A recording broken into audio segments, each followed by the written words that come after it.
Hey, welcome to Screenplay Junkie. My name's Drew Hellmich, and I love screenwriting and everything there is about movies. But before anything makes it to the screen, it always begins with text on paper.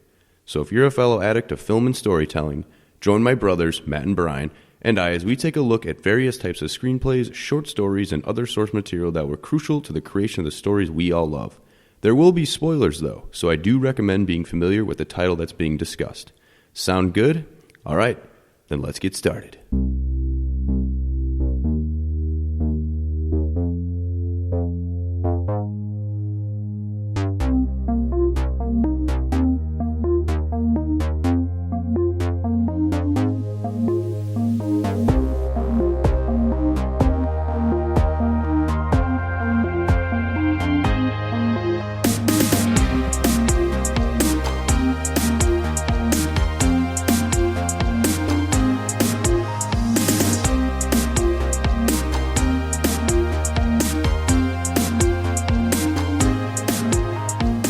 Back, fellow story addicts, to Screenplay Junkie, episode 56. Drew, Matt, and Bryan here. Hello. Could you guys spell Ouija for me? Well, I can because I'm looking right at it. It's Ouija, and I never would have guessed that because... To be honest, when we chose this episode, I was set on that it started with a Q. I thought it was a W. I was like, Q-U-I... Where'd you get the Q from? I have no idea. I thought it was silent, you know? I thought it was a W because like W-E-E-G-E-E. Ouija. Okay. It's a weird one. I don't think, do kids have like spelling tests and the word Ouija's on there or what? Because I feel like everyone would fail that one. Very true. I agree with you. I thought it started with a W. At least when you say it phonetically, it sounds like a W. Anyways, what do you guys remember about playing with Ouija boards as kids? Basically just being scared because like I legitimately thought a Ouija board was a real thing. Like I thought you could communicate with spirits. I thought they were talking to me. I thought they were evil. And in reality, it was just bullying. It was just a lot of bullying going on where older kids were scaring younger kids. So you weren't the player that was pushing the piece around? I never pushed it. Baguette? What is it called? The planchette. The planchette. Planche. Let's get the terminology down. Did you say the baguette? I think that's a piece of bread, isn't it? Yeah. We're going to be saying planchette so many times throughout this episode. And then we're never going to say this word ever again. I mean, have you ever even heard the word planchette before? No. Planchette. No. Or it could be planche.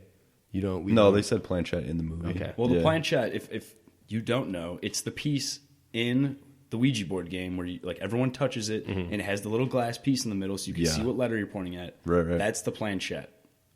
I just thought it was a piece, the game piece. Speaking of the glass piece involved too in the movie that's used to look through. As a kid, I don't remember using that. I thought it was just a magnifying. Right. I look at the letters. No. I never knew you looked through it to somewhat maybe see a ghost, but. I think it's just supposed to magnify the letters on the board. Yeah. That was just a movie thing when they were just like, they just added that, yeah. Okay. Do you got anything to add about Ouija boards? No. That different than what Matt said? No, just being scared. I felt like I always knew that there was that guy, though, that was pushing it around. I think I did it a few times just to be an ass, to move it around and mess. But they're fun. They're fun to sit down. I think it was a fun time, with your group of friends or something. Yeah, I think that's like the general outlook on what a Ouija board is. Because I could agree. They scare the shit out of you when you're a kid. Maybe they scare adults. I don't know. Because that's what they're supposed to be, these things that communicate with the dead. You could fool some people. Yeah. You could fool some grown men. But the most hilarious thing about this is that they're sold at Walmart. Yeah, $19.99. I just looked. I had to know what the price was. $19.99. It's like, what? Oh, they're just selling tools to communicate with the dead at any store. Here you go. A kid's store. There would be so much chaos if that was true. Mm-hmm. But, what are the rules of Ouija, at least in the movie? Because I was trying to look up rules of the board itself, but let's talk about the rules in the movie. In terms of what I knew before the movie, I never knew there were rules at all. I have the rules from the movie written down in front of me. So here's rule number 1. Don't play alone. I think this is kind of a given, honestly. I'm not going to sit down and try to talk to spirits by myself. I didn't understand that rule at all. Why would anybody want to do unless you're lonely? I don't know. It's like, do I want to play solitaire right now, or do I want to contact a demon? What am I going with? I don't know. Tough. Rule number 2, never play in a graveyard. Makes sense. Yeah, you get raise the dead playing this game. A lot of chaos. All these are like going for results that are malicious, I feel like. Rule number 3, and this is the last rule, at least according to the movie, Always say goodbye when you're done. Okay. Right? It's very cordial. No, yes, very respectful. Makes sense. I'm down with it. You got to say goodbye to the evil spirits. Yes. Don't want them lurking about when you're not around. So I have no idea if these rules are actually, like, if they come with the board, you know, as you look at the whatever it's called, the contents or... These are just things that I was looking on the internet, and it sounded like these are just things people recommend, like the main ones people recommend, and there was a ton of them. It makes it more scary. Like if you're gonna, by the way, there's also making these rules. There was a ton of them. Like another one that I can remember was never leave the planchette on the board. Like someone has to pick it up. Like take it off the board. Like don't leave it out. Like even if you say even goodbye, if you aren't playing. Even if you say goodbye, like don't even leave the planchette on the board. Oh wow, which is creepy to think about, but it's like, come on. Well, because the spirits, Drew. The spirits. What's the history, though? I know you guys looked into the history. This was something I really wanted to check out because it's always fascinating where these damn things come from. Because like this game's been around since, our entire childhood, our parents' childhood. Yeah. So let's check it out. The Ouija board came straight out of the American 19th century obsession with spiritualism. Okay, that's the belief that the dead are able to communicate with the living. So this is like the 1800s when this was invented. Yeah. And even Mary Todd Lincoln, the wife of Honest Abe, she conducted seances in the White House after their 11-year-old son died of a fever in 1862. So people in the 1800s, they were just like obsessed with trying to talk to dead people. Okay, that's interesting. Seances, Brian. I don't even know what that means. You ever been in a seance? No. It's like, so just, you say seance, I imagine lots of candles. Okay. Yeah. Lots of like dancing around, maybe some weird music. I'm thinking witches. Like a ritual. Ritual, yeah. Yes. Okay. Oh, yeah. But what sounds cooler? A seance? Yeah. The game was technically invented on February 10th, 1891 by the Kennard Novelty Company. I'm amazed by that. That's pretty amazing, yeah. It was probably around like before 1891, and that company just was the one that patented it, and finally it was like actually pushing it all over in stores. Okay. What a great conning scheme. It really is, yeah. The board is now owned by Hasbro, but the first patent for the board offers no explanation as to how the device works. It just asserts that it works. You can contact the dead with this, but we're not going to tell you how.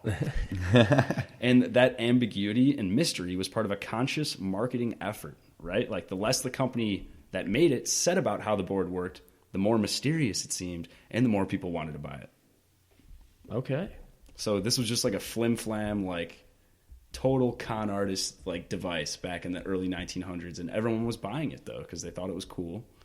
And I'm sure parents were just like giving it to their kids, obviously, to like entertain them too.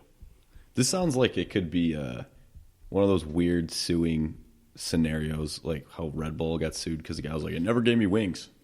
That's true. Yeah. I've never contacted the dead. I doubt it.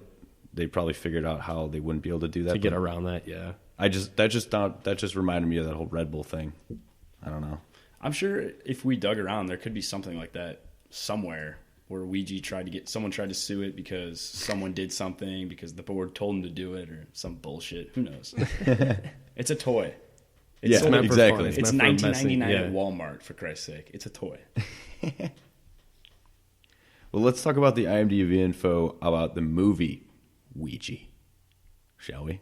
Yeah, it came out in 2014, October 24th. Oh, yeah. Okay, horror film. They're making a horror film about a board game. They're going to put it out on Halloween. That's right. Yeah. It's got a 4.5 out of 10. Yeah, right. What's that Metascore? Is the Metascore around there too? Or? The critics give it a 38 out of 100. So all right. The critics are worse. I agree with both ratings. It's pretty bad. Yeah. Here's the logline. A group of friends must confront their most terrifying fears when they awaken the dark powers of an ancient spirit board. I just said the word ancient really weird. Ancient. Ancient. Yeah, that's it. It's just like the Ouija board, man. They could have just had like no logline, honestly, because everybody knows what a Ouija board is. Exactly. The movie was directed by Stiles White. Stiles. Never heard of him. And this is the only movie he ever directed. I can see why. That's 2 in a row because we just did Semi-Pro, which was directed by a guy who's only credited with directing Semi-Pro. Wow, right. Okay. And now this, like, what is with these one-hit wonder directors? It has to be such a rare thing. He's got an interesting style. Mm-hmm. I know. Stiles. Well, he's married to the screenwriter Juliet Snowden, and Stiles White also helped her write it. So like they're a couple, and they screenwrite together. I can't, dude. That sounds Edward fun. Snowden's brother or sister, dude. I can't believe it. Wait, are you serious?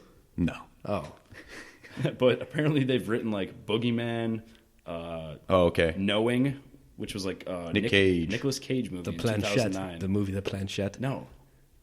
Damn it. Does anyone out there even remember what the planchette is? No. It's the piece in the game that you use to look at the letters. It's like the triangle thing. Is it a triangle? Yeah, it's like a heart. It's like a triangular shape like or something. Upside down heart. No, Yeah. It's got, yeah. All right. Well, starring in this movie, Ouija is like nobody. I don't know any of them. Only the one I recognized was from Ready Player One. Ready Player One. Yeah. Her name is Olivia Cooke. Okay. But no one else. Yeah.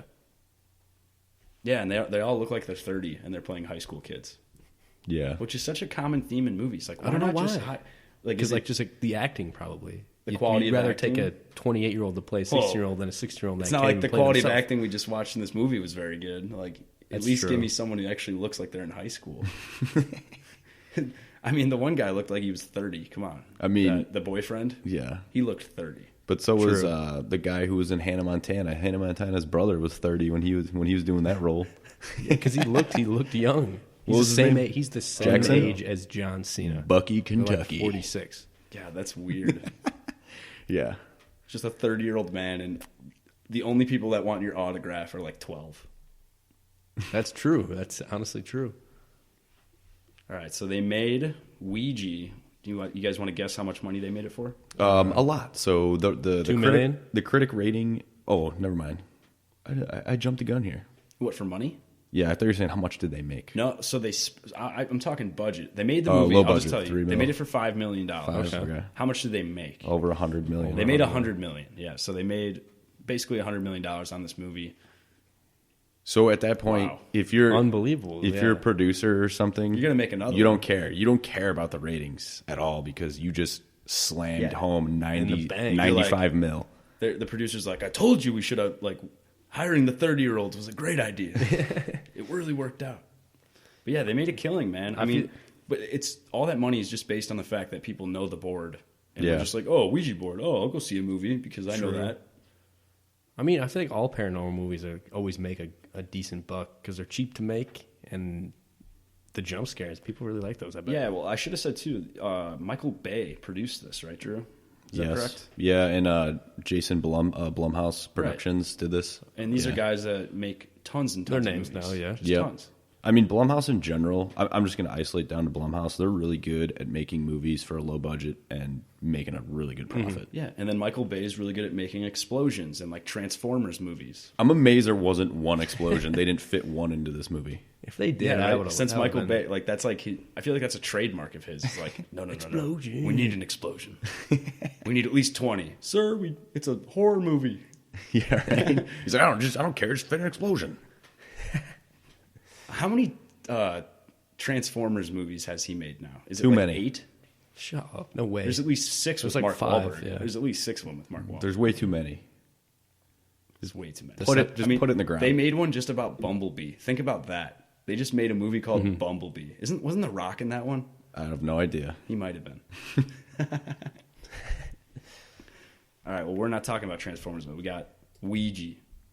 And we're going to do trivia now, Brian. What do you got? Dude, honestly, the trivia is pretty weak. No lie. I could believe that. But, you know... It's a board game. Yeah, what else do you need to flip and know? It's a board game. I mean, yeah, Hasbro's has the patent now to produce the product, but this is their first also horror film. Okay. Oh, okay. Yeah, pretty interesting. Hasbro. What else does Hasbro make? Like Legos? I don't know, a ton of stuff. The film's tagline, "Keep telling yourself it's just a game," was used for several years as the advertising slogan for the Ouija board itself. Nice. So way back when, that was just the marketing ad and campaign they had going. Yeah, so this is the final one I got here. Another theory of where the name Ouija came from, or the board came from, apparently it's from French and German from yes. Ouija. Yes. Yes. As in, like, yes, spirits and demons, yes. Or don't just understand. like yes or no question. Like you'd ask and then they would apparently the tongue was Ouija or something along the lines of that. So maybe the game started without like the whole alphabet there. Maybe it was just like a yes or no thing at first. Oh, okay. I'll buy that. I have a piece of interesting little trivia here. Yeah, go ahead.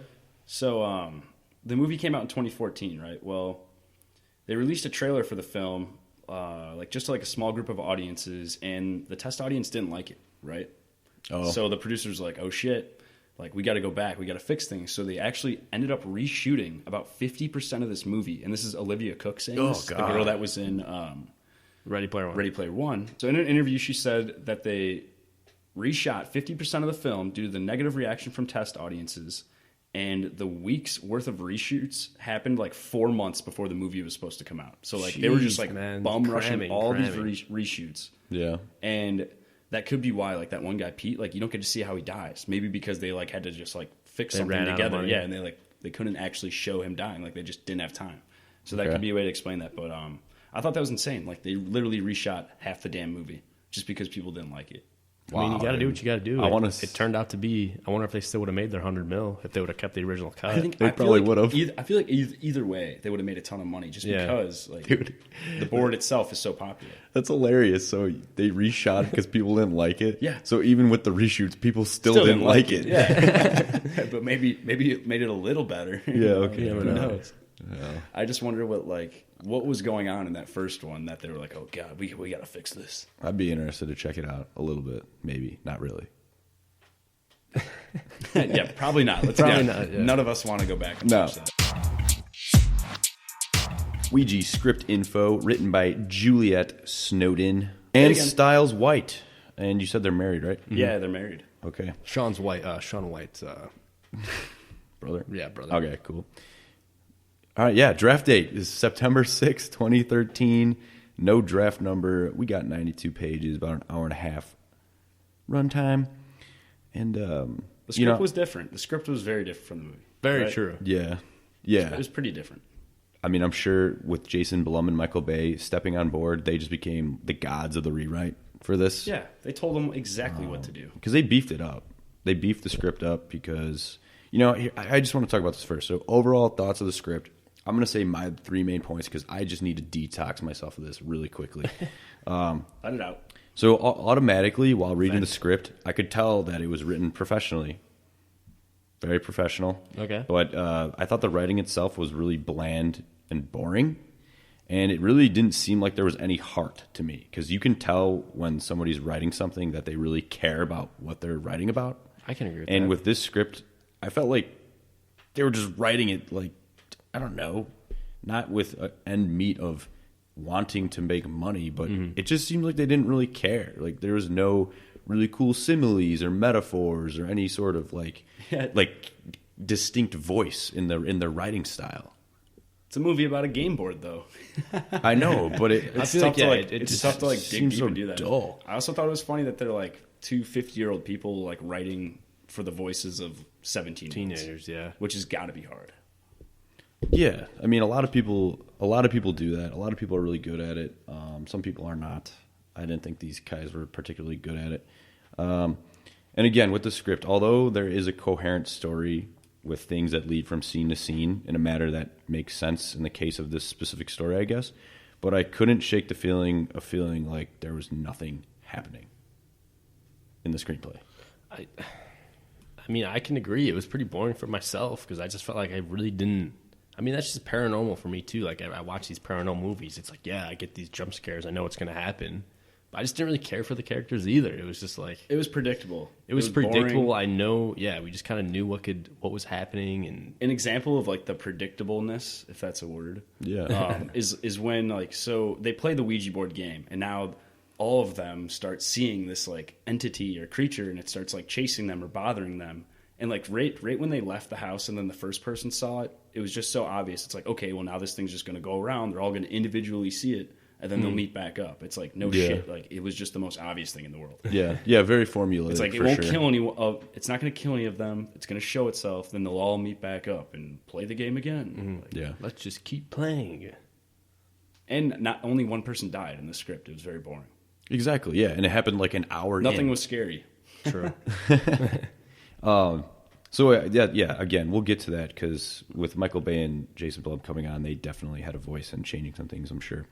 But yeah, let's talk about the story. So the opening death and the opening scare as the movie comes on, right? Yes.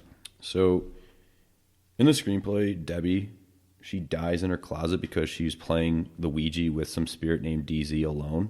However, in the movie, DZ kills her after she looks through the planchette glass hole and makes it look like she hung herself.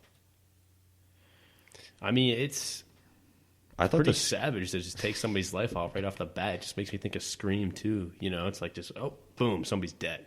Yeah. It's interesting. It definitely catches my eye. I mean, I'm not saying because it's just death, but you're just like, what happened? What? It's how they try to lure you in. I mean, it's almost like a cheap trick that horror movies can do. Oh, let's show you the creature, show you something scary the first 5 minutes. Because then you want to watch the whole thing. But it can work. Like, look at A Quiet Place, where they kill a little kid in the first 2 minutes of the movie. And then the rest of the movie is still the tone. The rest of the movie still is really good. This movie, they kill someone off, and it's interesting, kind of. But then the rest of the movie isn't that good. And I mean, I thought it was interesting in the screenplay how it was like a creature or like this ghost actually like physically killing her. Yeah. I thought that was kind of a little more interesting rather than it just like taking over her brain and making her hang herself. Oh, like right. a possession type thing. Yeah. Because that's what it was in the movie. It was like possessing them. Their eyes like glossed over white and stuff. Yeah. But let's talk about the characters. So we got Lane. She's the main character. Trevor's like her boyfriend. Peter, Sarah, and Isabel. Is it Lane? I was reading it as Laney. I was reading as Laney, too. Really? Okay. Lane, yeah. So were you reading as Lane or Laney? Lane. Oh, well, we win 2 out of 3. 2 out of 3. Looks like it's Laney. I mean, they're all pretty much dull high schoolers. I mean, do you guys got any other comments about them? Dull, you know, just classic. I think they were all just like had their relationship. Everybody was like boyfriend, girlfriend in that group, I'd assume. The only thing more dull than the high schoolers is Laney's and Trevor's relationship. That was even more dull. Because like you don't even know like anything about them. It's just like, oh, we're dating, even though, and like there's like nothing even between them. It seems like the movie makes it look like the one chick's interested in Pete. That's true. Yeah, I didn't care about these people at all. They had no interesting qualities at all. I will say in the screenplay, I thought something they did that was sort of effective was that Lane and Debbie have a friendship fallout. But in the movie, that like backstory and problem is not present at all in the movie. So I'm just curious to see like which did you like more? Did you like the backstory? I thought the argument made sense. It made it more like powerful that the friend is dead. Gone now. Yes, because it's like, oh shit, we can never get over that argument. Yeah, and it, like to me, it would have made sense to have an argument in the movie. Because why else would someone commit suicide, right? Like, it just seems like it was so out of ordinary for that person, which is sad. Yeah, I agree. I like the Fallout backstory as well. I think it gave the script a little more character that the movie didn't have at all whatsoever. I know we already mentioned this earlier, but this is a straight up suspense jump scare type movie. So, do you guys remember any like scary moments that you had of the film? Really? In the film itself? Yeah, like maybe a jump scare or something. Oh yeah, just dumb jump scares where they get you with the sound and yeah, the sound is always the worst. I feel like I'm always on edge. I'm like tippy toes for those kind of things, so I was screaming a little bit. I'd admit. There was one really good jump scare where I can't remember the character's name. She ends up dying, but she's about to like get in her car, Isabel, and she hears something in her car. Yeah, and like the window's foggy, and then just like a hand just smacks the side of her car window from the inside. I thought that was scary as shit. So you like that one? Well, it got me. Like it was a total jump scare, but it was actually like done really well, in my opinion. Okay, yeah. It scared me. Yeah, I mean, there's a couple jump scares in there. I mean, I feel like jump scares get everybody. That's why I'm like sort of iffy on them because they're just kind of like a cheap way to scare people. You can sprinkle them in though, as long as you're not like relying on it heavily. I feel like it'll work. Yeah. And I like it when they do a jump scare and don't play the music, so they just let you react without like a super, crazy tense music. Yeah, exactly. Yeah, especially with the addition of that, it makes it a little more cheaper. Yeah, but let's get back into the goods of Ouija, the story. Because after Debbie dies, the entire gang tries to speak to her by using a Ouija board in Debbie's house. And after this, they all start seeing the words, "Hi, friend," wherever they go in their life. Creepy. FREND. They really try to use like shortcuts on the Ouija board. Is that how they spelled it? I'm pretty sure. Oh, I thought they spelled the whole thing. It is like an old demon, Brian. You know, we can't. Its grammar might not be that great. Its knowledge of the English language. Well, it's a little girl, isn't it? In the movie? Yeah, I didn't know we were going to give it away. She can't spell. Yeah, like the evil spirit's a little girl. Spoiler. I didn't know we were going to give it away. No, that's fine. You're making fun of her about her spelling, dude? Seriously? Yeah. I was spelling like iridociclitis at that age. Yeah. Okay. Wow, that was impressive. But like, is that even the right pronunciation for that? That's crazy. But I mean, if she's gonna roll with "Hi, friend" as her like terrifying like catchphrase when she's coming at you, she should probably spell it right. I mean, let's be real. Yeah, exactly. Yeah, but I mean, this daughter character, this little girl character, is like that's how she's introduced because the group of friends think they're talking to Debbie, but this girl's name is DZ. Right. And at the beginning, they only started with the first initial, so they were like, "Oh, is this Debbie?" Only D. We're talking to her, so. Right. So after they start seeing this Hi Friend, it becomes basically a slasher film. Like when I was reading the script, I was like, okay, now they release something. Now we're gonna watch a bunch of people die. Right? It's gonna be like a typical slasher film. But as we said in the screenplay, only one person died. So even before we watched the movie, I think I said to you guys, okay, I'm gonna predict they're killing off more people just to make it more interesting. And you were spot on. Yeah. Just the mind of a producer over there. Well, I don't know about that. I mean, it just sounded like, yo, like you guys got to kill more people if you're making a horror movie. Yes. Like, why are you only killing one? Because in the script, I was like, why did she only die? Out of everybody else, why was she the only one you killed off? Why didn't you kill off Trevor? Why didn't you kill off Pete? Whatever. So in the movie, they did kill off 4 people, whereas in the script it's only 1. So in the movie, it was Debbie, Isabel, Peter, and Trevor. Who do you guys think got it the worst? Probably not Pete, because we don't know how Pete died. Yeah. So it can't be him. I mean, Debbie's pretty gruesome. The hanging. With the lights? Trevor and the I'm going to pool go Trevor. cover. Yeah, drowning in a pool cover. Like getting tangled up in a pool cover and then drowning. Oh, horrible. Absolutely agree with Because that. you know you're dying. Mm-hmm. Yeah, Trevor was for me too. Yeah, but let's talk about the description of the spirit. We mentioned her a little bit. Little girl. Yeah, Easy. there's just way more backstory in the movie.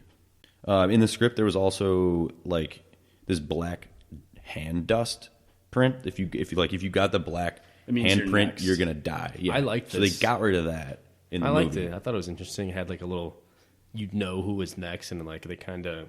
It reminded me of like Final Destination in a way. Like if they knew who was next, then they could try to like change it in a way or stop it from happening. Yeah, because I totally get what you're saying. Yeah, they got rid of that, but so DZ in the movie version is actually a little girl who used to live in Debbie's house. They didn't tell us who the spirit was in the movie. They just said it was like an 18-year-old looking boy. Yeah, I think. Yeah, right. In the script, it was a boy for us. That's right. Yeah, so there was no sort of character to the script and why it was doing what it was doing. But we learn more about the spirit in the movie because Lane visits a mental asylum because she finds out that DZ's sister is held there. And DZ's sister... This elderly woman. Yeah, she's totally crazy. As recognized from like the grandma and all the Insidious. Yeah. Oh, yeah. She just loves paranormal roles, I'd assume. I've seen her in nothing else. They just go to her immediately. But it sounds like DZ... I don't remember her name. DZ's sister. It sounds like she wants to help Lane, but she actually makes it worse. Yeah, this is the twist. Yeah, this is the twist. She wanted to free her sister's spirit, and then that's what they end up doing. So yeah, that old lady was just a total old bag, man, a hag. Yeah, and when you see DZ, she's got like her lips are like sewn, like that guy in Hocus Pocus, Billy. Right. Yeah. I mean, having your mouth sewn shut. Tough to do a podcast, first of all. That's the first thought that comes to mind for me. 100%. Very hard. Who would want to listen to that? I could get down with it. Yeah, true. So she takes off the stitches of her mouth, and she just screams like the mummy with a gaping wide mouth. With some like CGI in there. It was dumb. It was dumb. And the mother, like, they were trying to say the mother of DZ was the villain, but... She was constraining him. She was holding him down. Yes, she sewed her daughter's mouth shut because her daughter was like the demon. Yeah. And by like sewing her mouth shut, she was like stopping the evil like thing from speaking, I think. Yeah, and I don't know what it was doing. The mom ended up killing the daughter because the daughter was like evil.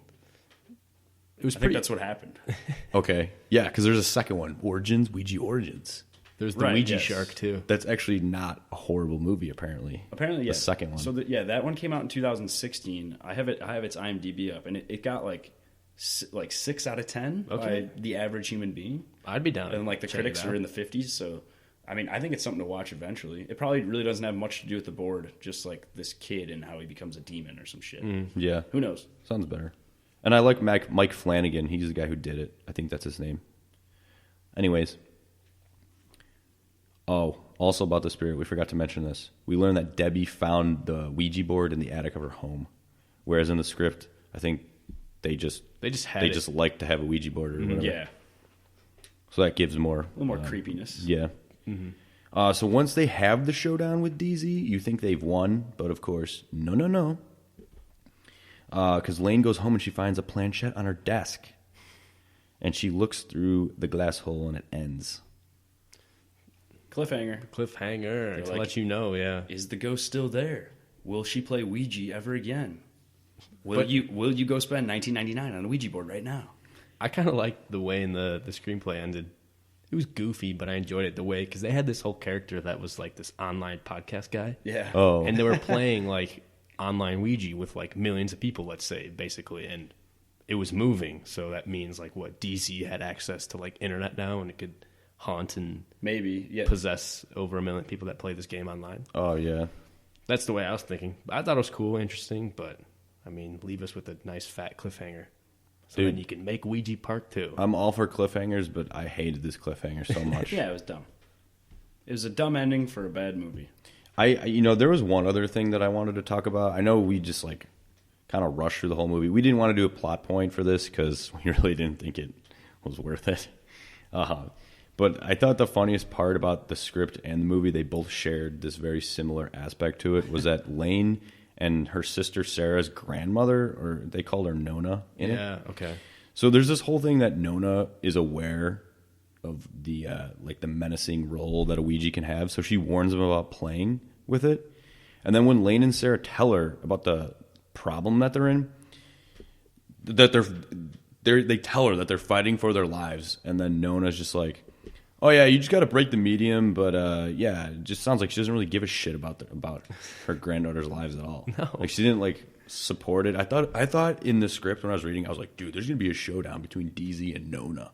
Right? That's true. Because this grandma's going to be like a spiritual she person. Yeah, like, she's just going to battle the demon. She's like, no, just walk your steps back. Good luck. And then she's out of the picture. Yeah, she was so stupid. She knew everything about it. Yeah, I thought that was hilarious. It was funny. I mean, I think in these like reshoots, I think they cut out Nona a lot. I think she was supposed to have a much bigger role. I remember reading like somewhere in the trivia I was looking up. I can see that, yeah. Like she was supposed to have a bigger role in the movie. Maybe do what you're saying, like try to combat this thing. Maybe get killed off. Who knows? Yeah, dude. See, that would be crazy. It's like, oh no, the woman who could actually save us from this got killed. Yes, but no, the story they opted to go with just has her warning her granddaughters very vaguely, and then just walking away, just completely avoiding the scenario. Yeah, which is hilarious. I mean, I think we already said this, alluded to this earlier, but in summation, I think it's safe to say that this movie is a giant advertisement for the Ouija board game. 100%. I mean, listen to this headline from weeks after the movie came out. So this is like December maybe of 2014. Sales of Ouija boards up 300% and threatening to become a Christmas must-buy, despite warning from churchmen. Oh my God. That sounds like something on The Onion. It was on, damn it, I can't remember. Oh, I think I have it's on the Smithsonian Magazine. Okay, no, that is a lie. That is a blatant and outrageous lie. I was going to say the Smithsonian. No, the Smithsonian Magazine. That's where I got my history of the Ouija boards. Night at the museum. That shit's legit. I have no idea. I mean, it just sounding like paranormal anything is a pretty good market for selling and getting purchases. I think it is too. I mean, can you name any other board games though that have movies named after them? Jumanji. Well, I think Jumanji came first, and then they made the board game. Zathura. Same thing. It was a movie, I think, first. Oh. Battleship. That has nothing to do with the game, I feel like. It was marketed. I know, but like watching, I haven't even watched the whole thing. There's aliens. Nothing. I know, there's exactly. And Rihanna. That's right, she is in that. Clue. Clue has a movie. Okay. Yeah, I never saw it. Back in the 90s. Yahtzee. What? I no doubt movie. it. There's no movie about that. I highly doubt it. Snakes and ladders. That's a little check. I was just making sure you guys were paying attention. Okay, Snakes and good, ladders, Bryan. good. Not a movie. Dungeons and Dragons is a movie. Pixels. I don't know. Oh, I remember reading. I didn't write this down, but Adam Sandler was going to try to produce some kind of Candyland movie. I remember hearing about this. I'd watch it. Okay. I feel like he should just stick to Transylvania. Just come out with another Transylvania movie. Maybe stay away from Candyland. I don't know what you could make a plot about Candyland about. Maybe he his Candyland father is he's gonna take over his business, but he never graduated high school, so he has to go back to school. So it's is the main character a lollipop too, or what kind of piece of candy is he? And he falls in love with his teacher. Exactly. Yeah. Okay, so it's Billy Madison, but candy. Okay, great. Thank you, Bryan. Yeah, that was great. I love it. Great. Thank you. Wonderful. Ouija. Final thoughts. Let's get it. Yeah. I mean, not scary. It's a board game we all played as kids. I'll whip it out every once in a while. We got. I'll scare some. We got little cousins coming up. We can easily I'll scare them with it. I'll scare them. Yeah, they're fun. You never know if you believe in paranormal stuff. You could be contacting a demon and possessing your household. So that's my warning. That's follow my the rules, disclaimer. right? So you got to follow the rules. Don't play alone. Please don't play in the graveyard, and make sure you always be cordial and say goodbye. Yes. 2 out of 5. I give them the 2 just because they made a bunch of money. Unbelievable. Respect the financial input there. Oh God. But I also spit on their financial input because this movie sucked, dude. I mean, it's just a whatever movie. Throw it on. Maybe don't even pay attention. Maybe check your phone a lot. Mm-hmm. Something like that. Yeah. The board game interests me. The history of the board game. That was more interesting. That's the most interesting thing. I agree. That was interesting to hear. Because the movie was blah, and then the script was. I enjoyed the script more than watching the movie. I think. Personally. Okay. Yeah. But yeah, I don't know. In terms of future of movies, I don't see board games dominating the film industry. At all. I already unloaded my thoughts about the script at the beginning of this episode. Script, movie, whatever. Movie is nothing special. We all just said that. Hasbro. And although it's a terrible, terrible film in my opinion, terrible, it was effective with what it was centering around, which is a recognizable game. Yeah, and guess what? Like we said earlier, it made over $100 million. So there's definitely something valuable to learn from that if you're solely basing success on gross rather than story. But exactly. I mean, that kind of makes me think, are we doing it wrong? Are we doing this wrong? Should we just pick a really common thing everybody knows and then just make a movie out of it or write a story for it? I mean, if you want to, but how's that just what's the art and the craft behind that then? If you're just seeking... TikTok. Let's make a TikTok movie. Ugh. About TikTok? About someone who does TikToks. Yeah, I don't know. I feel like... What else is a phenomenon that everybody knows? Bird Box? Bird Box. I don't know. I don't know. Again, let me just say, based on the amount of money they made, this is a PG-13 movie, okay? Yeah. Mm-hmm. So it's designed for teenagers to go watch. Exactly. Yeah. A bunch of teenagers to use their parents' money or whatever, take their dates out and go watch this movie and barely watch it. True. I don't really know. That's a good thing to bring up because when you're looking at a scary movie, the distinction from PG-13 to rated R will tell you a lot, honestly. That's true. Yeah. It'll tell you a lot. No matter what platform you're using to listen to us, I want it to be known that we're available on iTunes, YouTube, and Spreaker. You can also find us on Instagram at screenplay_junkie. If you like our content, please be sure to follow our channels so you can stay in the loop with new episodes and quick movie reviews. Feel free to give us a rating or drop us a comment on any of these mediums. Any feedback or interaction is greatly appreciated. Got any scripts you think we should read or movies we should review? Shoot us a message on our Instagram or email us at screenplayjunkie.show@gmail.com. We'd love to hear from you. On the next episode, we'll be taking a look at Quentin Tarantino's 1992 crime drama thriller that stars Harvey Keitel, Tim Roth, Michael Madsen, and Steve Buscemi, Reservoir Dogs. Thank you for listening. We hope you can join us next time.